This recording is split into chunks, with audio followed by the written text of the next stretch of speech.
He complained about being bored a lot. Came to know himself better through times of reflection and silence. Got in trouble for fighting. This young man eventually graduated from college and found his passion and followed it to make the world a better place.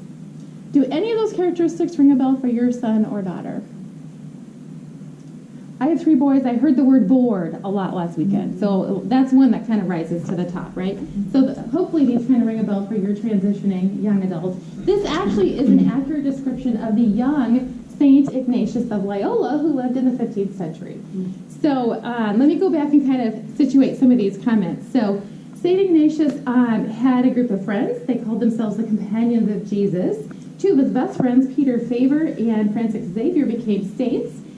We are not going to promise that your son or daughter will graduate and their best friends will be saints, canonized and all, but we do know that they will exit Creighton with some positive experiences, good friendships, influenced by some good people. St. Ignatius was known as a womanizer, so that's one of those things that he did not end his life as a womanizer. He kind of thought a little deeper about his life and made some good choices there. Not knowing a foreign language, so he didn't know Latin. And so he couldn't get entrance into the University of Paris. So he had to take grade school Latin for a number of years before he could go on to become a priest, because he needed his college degree to become a priest, which he wanted to do. Was bullied. The name Jesuit was a slander term used by folks in that day when they referred to the companions of Jesus because they did not like them. Like many bullied students of today, this group of men, the Jesuits, flourished, overcame that bulliness, and if that's a word, bulliness, and made a huge difference in the world. So, suffered physical illness and loneliness. So when St. Ignatius was a soldier for Spain, he was hit by a French cannonball and his leg was crushed.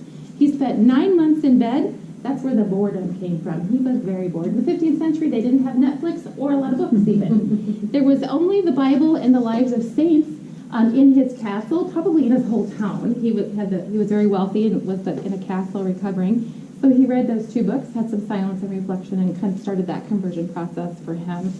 And he eventually graduated from the University of Paris. By the end of his life, he founded the Jesuits, which began the European birth of universities and colleges, which continued to spread to the United States. So actually, the system of education used in Europe, the United States, and around the world is founded by St. Ignatius of Loyola. Not just the 28 colleges that are Jesuit here in the United States, but all around the world. Our system of education was started by him. So how's that for an expectation for your young adult to change the world?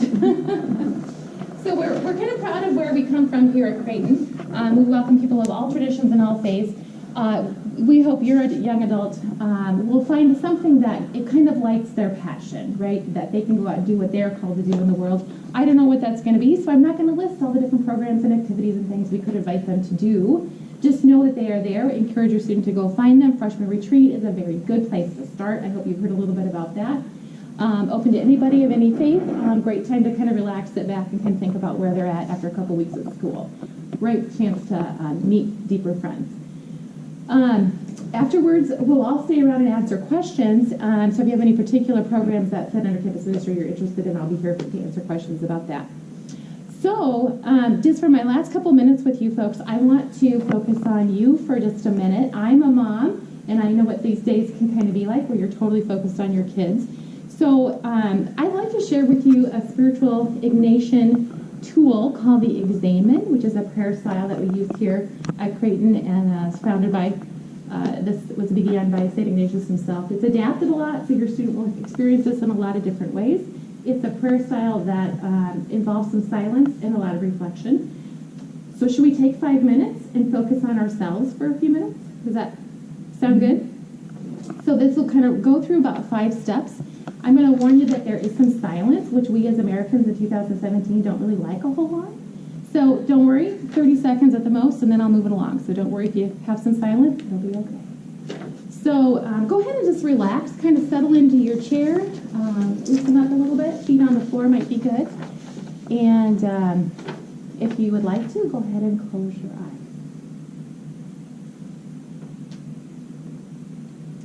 And as you settle in, I invite you to notice your breath.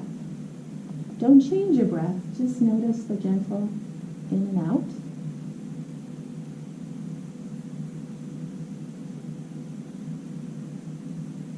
And in silence, I invite you to open yourself to the presence of God, or if you will, the greater good. Now, in your mind's eye, think back over the last 24 hours or perhaps the time you've been here at Creighton on campus. And let yourself simply bring to mind the events that you've experienced as if you're watching a movie or you're looking at a series of pictures of the highlights of the last 24 hours. So let go of any judgments about these events and memories. Just take a few moments, I'll give you some silence, and go through the last 24 hours or so of moments.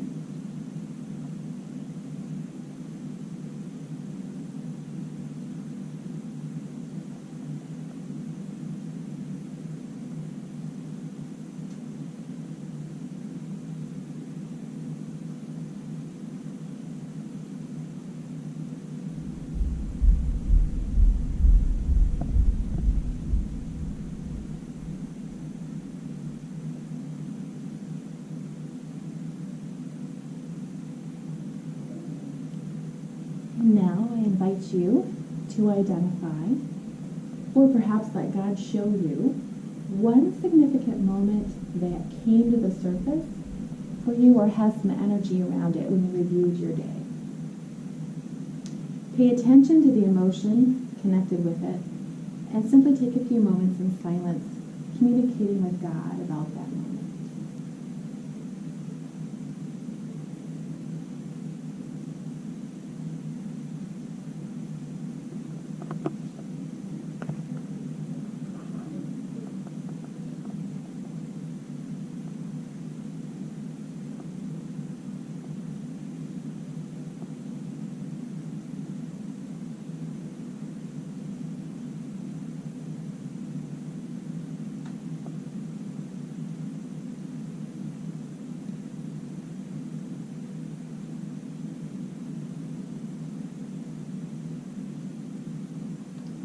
And now, keeping this experience in mind, I invite you to reflect on how you want to go forward into the rest of the day.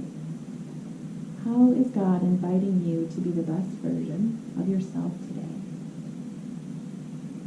Name that intention or that desire in your heart and speak to God about it for a few moments.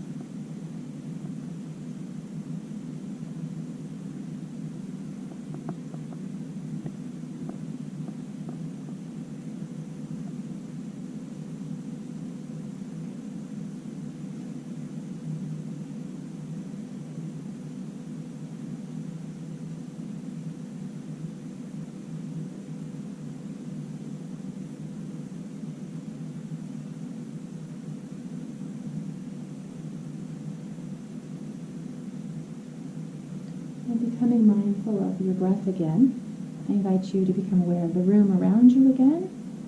And when you're comfortable and ready, open your eyes with what I hope is renewed energy and focus for the rest of your day. And with that, I'm going to turn it over to Deb, who's going to speak with you about student health. Hi. I want to maybe get a summary of their health history. If they need to see specialty care while they're here, we can help arrange that. We do a lot of case management. One of the most difficult things is that students coming to school who perhaps have had a chronic health issue tell their parents, I just want to be normal. I don't want anyone to know about it. And I'm here to tell you that's a bad idea. And we're certainly not going to blare it everywhere, but someone on campus needs to be aware so that we can help the student if they get into any sort of trouble. Okay? First aid kit. These are things that are really nice to bring along. There's a much longer version on our website that tells you what to bring along. Most people don't think about the thermometer. It's the first question we ask when they call. They don't think to take their temperature. Mom usually figured things out for them, mom or dad, before. And so we help talk them through, have you tried taking anything for this, et cetera, et cetera. What's your temperature? If your student is on routine medications, it's important that you think about how that's going to happen while they're here. We have a really good pharmacy that's part of the university that gives our students a discount. There's also Walgreens and all major pharmacies around here. So you need to think about that. You don't want them running out of an important medication without a paper script to back up the fact that they need it and without us knowing that they need it, so we can't write a script. Okay, contacts and glasses. A lot of students that wear contacts don't have a current backup prescription. I'm here to tell you that they will stay up very late, they will study, or they will be chatting with friends, and oftentimes they get sore eyes and may be advised to take their contacts out and wear glasses. So it's a good idea to have a backup pair. Okay. Health insurance, you should have, your student has, but most parents, if we had your email address, we sent you the letter also. Creighton believes strongly that students need to have comprehensive health insurance that covers them inpatient and outpatient, physical and mental health. Okay. What I want you to hear about health insurance is that you should go home and ask your health insurance provider if your student is covered here in Omaha for care that is not purely emergency. Okay? I'm not trying to sell you insurance, I'm trying to help you learn what's important to know about your insurance for your student. A lot of companies have tried to decrease premiums by restricting networks. And so what that means is you have great coverage at home, but you may not have coverage away from home, and that's what I want you to know about. If you do discover that you don't have coverage, then give our office a call, and we're glad to talk you through that. Some companies have what they call suitcase policies, and you say my son or daughter is going to college, and they may have some sort of coverage to offer you at no additional cost. Okay. Important numbers that you or your student may want to have in your cell phone: student health services, public safety. If a student or anyone on campus needs to call 911, we always do 911 first, because the local paramedic folks won't know we're on campus. So that's not going to happen, and we're not going to need it, but just so you know, we're on top of it. It's important for your student to know to call student health if they're sick, if they don't feel well. What usually happens is they didn't feel good all day long and they went to class, and then it's dark and they're in bed and they feel terrible and they call you and scare you because you're not there and you love your student and you're not quite sure what to do. So we have health aides in the halls. I don't know if that's the next one or not. I guess it isn't. Okay, I kind of went out of whack here, sorry. Student health on campus has 3 main jobs. One is that we're a primary care provider group. So we're a doctor's office. We have digital x-ray. We have a comprehensive certified laboratory. We can do almost anything your student needs here. The other thing is that we can, if your student is on a medication or has a health condition that needs regular laboratory tests, we can do that with an order from your provider at home and send the results to that provider. So we can help your student with that sort of transition also. We are very proud to be one of 16 college health centers in the entire country that is accredited as a patient-centered medical home. That means we put our students at the center of what we do, and we take care of them to the best of our ability. Most of us are parents, and we know how we want our children to be treated, and that's what we do. We're experts in college health. We sponsor or endorse a student health insurance plan for those students that have aged off their parents' plan or perhaps are on an HMO at home. We're a campus health resource. That means we do outreach, we do free flu shot clinics in the fall, we do programming, we have a big health fair in the fall, that sort of thing. Am I talking too fast? That's good. Okay, so this is our provider group. That's me in the center with less hair. Dr. Hacker is our medical director. Ronnie Gray is a nurse practitioner. And we, as I said, we do full care. We do physicals, women's health, whatever students need. We do a lot of travel consultation for students who go travel abroad. I guess I said most of this. All of our students are eligible for services. We have lab, we have EKG, we have digital radiology, and we have an electronic health record that is private. It is only in our center. So it is not open to other health systems, which is very important for our students that are health science students. You know, if they're in nursing or medicine or dentistry, it's important to them to know that their information is very separate. We're open all year round. We have appointments all year round. During the school year, we're open 2 late nights till 6. And pharmacy, I think we talked about that a little bit. Services available. If your student is sick, we encourage them to call.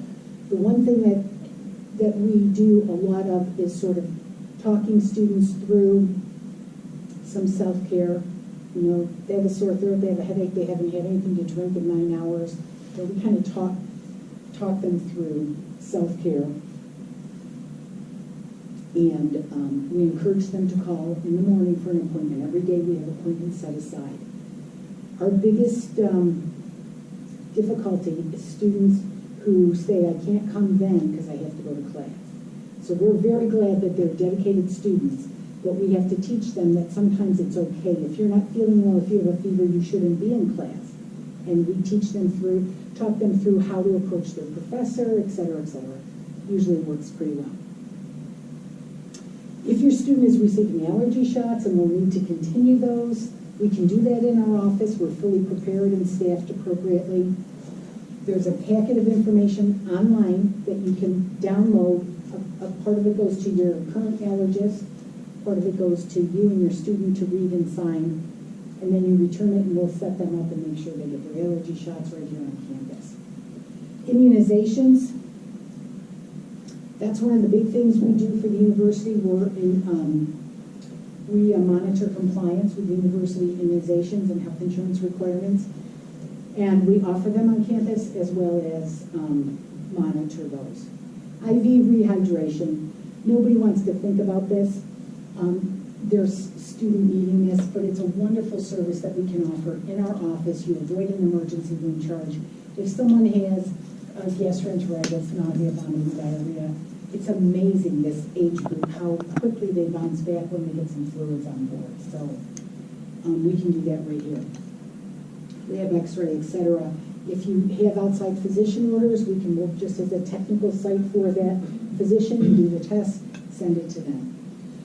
Students can always call to discuss a medical issue. We have a registered nurse that works with them. We also, our providers are on call 24/7. So we rotate that, and we are on call. Health aides are usually health science students. Many of them come to us and they're already EMTs, but they're interested in health careers. So they're first aid and CPR certified. So when we're closed, they're kind of an extension of us. And they visit students in the residence halls. If someone's not feeling well, they have a little bag and it's got information and it's got supplies over the counter. There's 2 prescription medications that they have that of course they can't use till we tell them to. So one is for burns and one is for nausea, Zoprin and Silky. So we meet with them weekly, they get training, they get follow-up, and our students get care when they need it. If, for instance, I see someone in clinic and I think they're going to be okay, I think they're going to keep stuff down, their fever's coming down, they look good, I might have a health aide go visit and just say, take the temp at 8 o'clock or whatever. Doesn't happen often, usually the student initiates the call, but just so you know, there's another little line of, am I going backwards? I think I am. Didn't we see that before? I think she just has that slide in there. Sometimes it's like the overall outline. Okay, so I think I talked about most of this. Health insurance requirement. Full-time students are required to carry comprehensive health insurance. I really talked through this because in my mind, you're getting so much thrown at you this couple of days. This is a big one for you. If you remember nothing else I said, you can go to the website and figure it out. This is the big one. Know what their coverage is away from home, because that's a bad time to be surprised if something happens. If you have comprehensive insurance that meets the university's requirement, it's very important that your student, or if they give you permission, you go into NEST, which is nearly every student transaction. So almost everything they need to do, they can do in there. And you waive it by answering the questions. Send your student to school with a copy of their card, if not an original, so that they'll have it with them should they need it. You do need to waive this every year. Freshmen are usually great, sophomores forget, and it's a very expensive thing to forget to do, because after the deadline, we can't take that charge off of your account. So Sue always likes to tell people, put a reminder on your calendar to do it next year.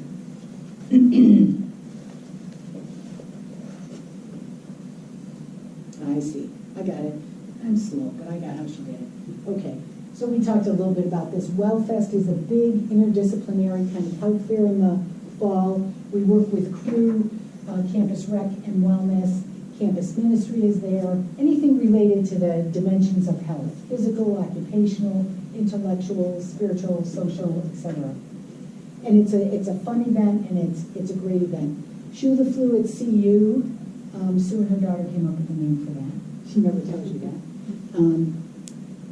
And it's a big, we kick it off at WellFest. Last year we gave 1,100 flu vaccines. Getting a flu vaccine cannot give you the flu. We spend a lot of time teaching people that. It's physically impossible for that to happen. However, students are living in close environment, right? So it's important that they protect themselves as much as possible. So we do encourage that. It is mandatory for health science students. It's not mandatory for all students, but we do encourage it. PEAK is Peer Education at Creighton, and that's a peer-to-peer program. Students who are interested in wellness present programs, they have little events, etc. Health promotion presentations, I think I talked about this. The favorite thing is therapy dog visits. A couple weeks into the semester, students are homesick, they miss their pets. So we try to arrange with a pet therapy group on campus. They bring their dogs on campus, and the students love it. They just love it. We also, the counseling center, one of our counselors has a certified pet therapy dog, and they've been known to be on campus Wednesday afternoons for an hour or two, and students know that, and they appreciate it. They really enjoy it. We also have a relaxation station in the Center for Health and Counseling. The Center for Health and Counseling is a place on the first floor of this building. Welcome to stop by and check it out. It's beautiful. And it is shared by counseling services and student health services. The relaxation station is a room in that space that is small, quiet, has some meditation music, low lights, and a full body massage chair. So students can book time in there and just kind of check out. So it's underutilized, but it is there. These are our pet therapy pictures. They love it. Students really do love that. Incoming students. We're transitioning to something called the birdhouse. The birdhouse is a place to store and protect your health information. So students need to go into the birdhouse, and that was in that letter that they should have gotten, and some of you may have received. It tells them how to get there. They can also get there from the web, or they can get there from the link in that letter. What they need to do is enter their immunization information and then upload it. Most of the students are finding it very easy. Some of the parents are not finding it so easy. So it's a nice opportunity to do something together.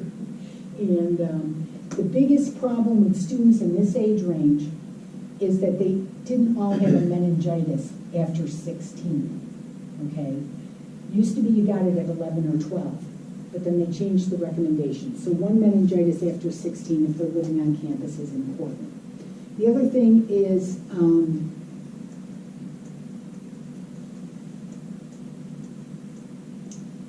Tdap in your students is not going to be a problem.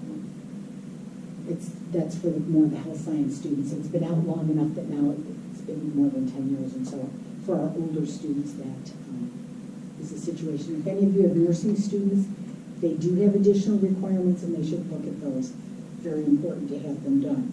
If there happens to be a series of immunizations and they're in the middle of a series, they're not going to get in trouble. They just need to contact us. We put in a temporary waiver. The school knows they're in the process, and all is good. So when in doubt, call or ask. This is a big one. Age of majority in Nebraska and one other state, which I have forgotten at the moment, is 19. So what that means is students can't sign for consent to treat. They can't sign for their flu shot, those kinds of things. So it becomes problematic. We do have a consent to treat on our website. You can download it, sign it, and upload it into the birdhouse. We also have a power of attorney there for medical purposes. And that sounds scarier than it needs to be. You need to understand that, as I said earlier, we're all parents, and we always encourage our students to communicate with their parents. And lots of times we're talking to parents in the exam room while the student is there, and we have a conversation about treatment choices, whatever. The reason that the power of attorney is nice, administratively, I told you I'm the director, right? So administratively, it's really nice, because if we need to give an immunization, say a student needs 4 immunizations. They need a flu shot, they need something else, a month later they need something else. Every single one of those means we have to call you, get you to sign a form, send it in, upload it, etc. If you do the power of attorney form for medical purposes only, for your student, that is likely the only time you will use it. We just found out that we could do this last year, so it's not well publicized. The consent to treat, of course, is there, and that's more general. But if we're going to do something like a biopsy or something like that, we're going to call you. But it's really hard when we're giving 1,100 flu shots in 5 hours to call parents of under 19s. So I'd like to just mention that.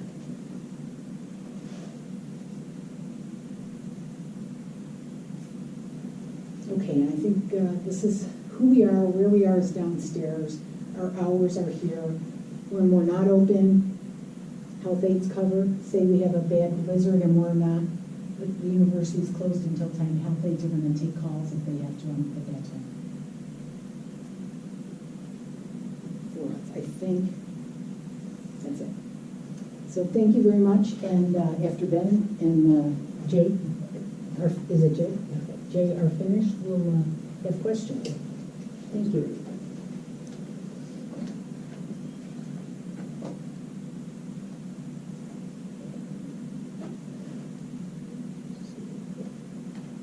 So as Deb said, my name is Ben Erdis. I'm one of the counselors in the Counseling Center. And we are located in the same exact location as Student Health. We share a waiting area there, which is in the lower level of this building. You're in this morning, or this afternoon.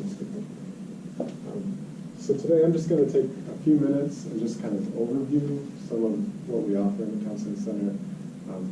Mental health services may or may not be the first thing on your mind today as you're visiting Creighton, but it's a good thing to kind of keep in mind because things do come up, and we are here for your students.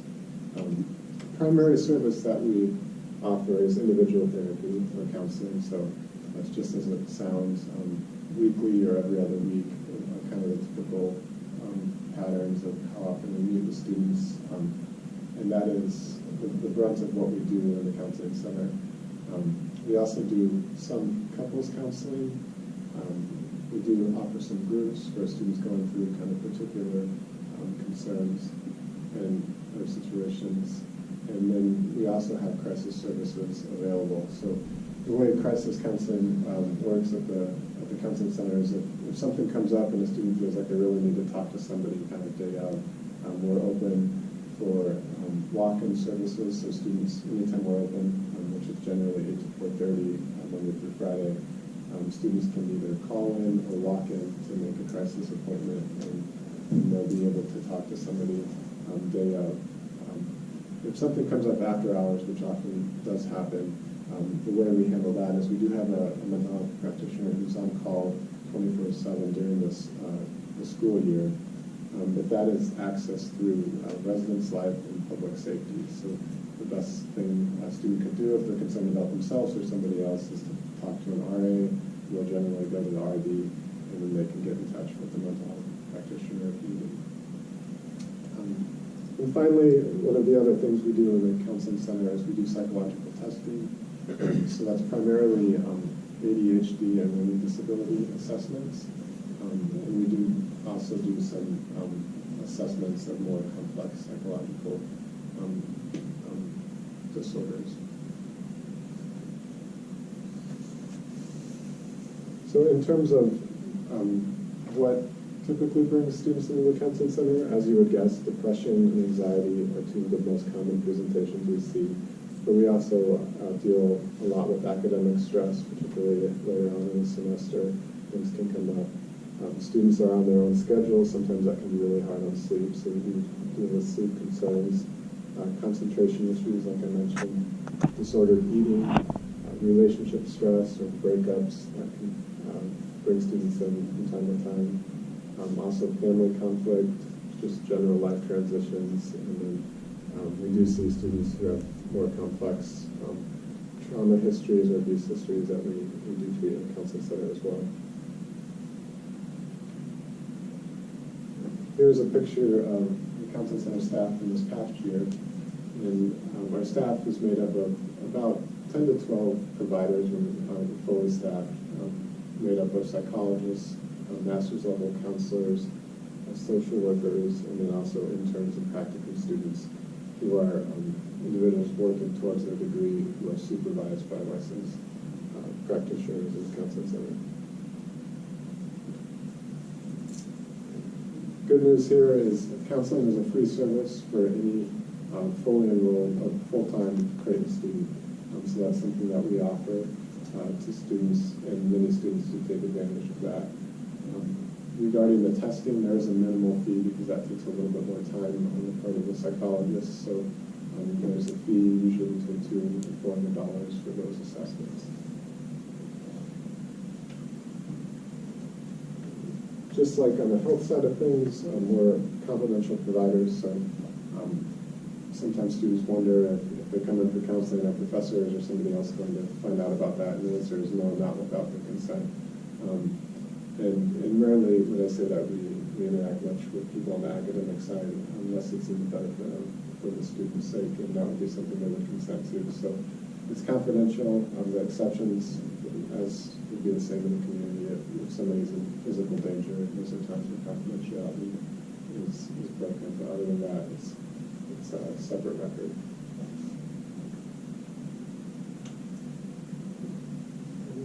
Let's see. Just a couple of kind of pointers, I guess, as your student transitions to their freshman year here. Obviously, continue to talk to your students, check in with them. You know them better than we do, so kind of just seeing how they're doing, providing hope and perspective, particularly those first couple of weeks and months can be important. Sometimes if things don't go well socially, I think we begin to think the whole 4 years here is going to be like that, but that's not really the case. So just some time can help. But then also recognizing when it might be a good time to refer or encourage them to make an appointment. I always say, it's never too soon. You can always come in and we can talk and we can kind of decide together whether more treatment would be helpful.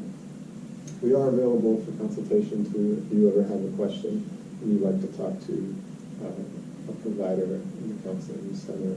You can call and line that up, and that's something we're really willing to do. And there's our contact information. A lot of this information is also on the bookmarks that you have, and I'll be here after this if you have any more specific questions I'd love to talk to you. With that, I'll turn it over to Jay and get this recognized.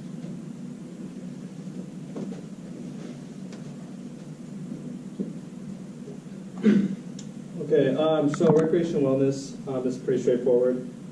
Basically, our mission is to provide space for healthy living and lifestyles through just clean, safe facilities and environment. We offer a lot of programs and activities for your students to do throughout all 4 years.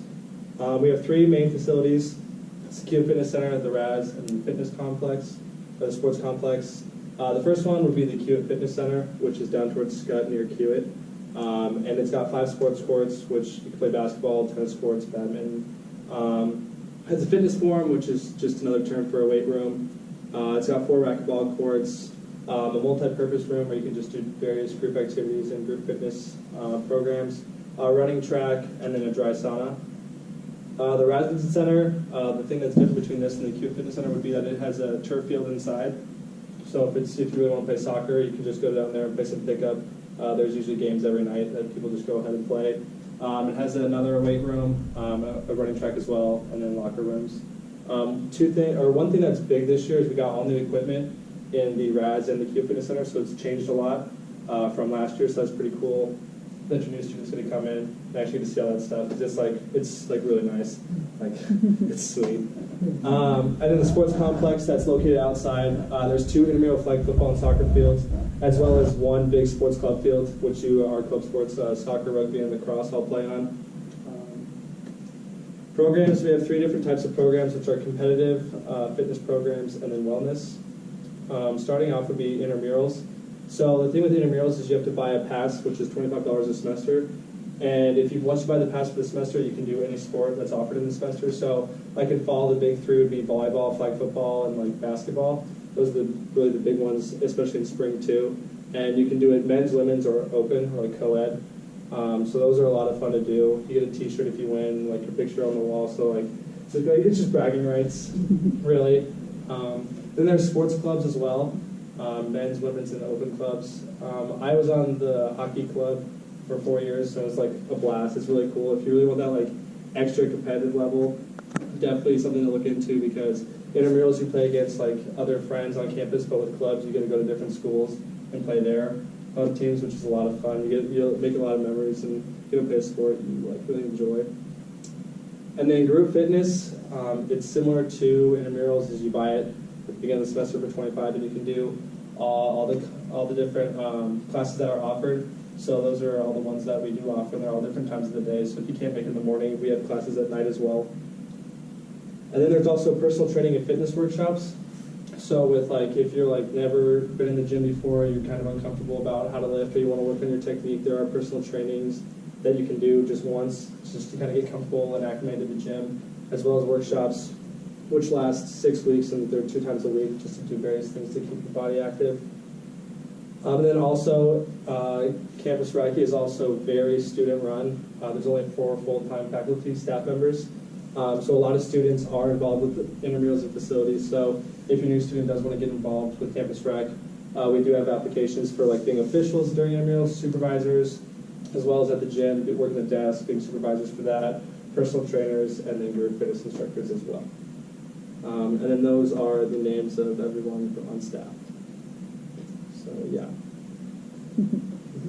right, thanks, Jay. So do you folks have any questions for any one of us?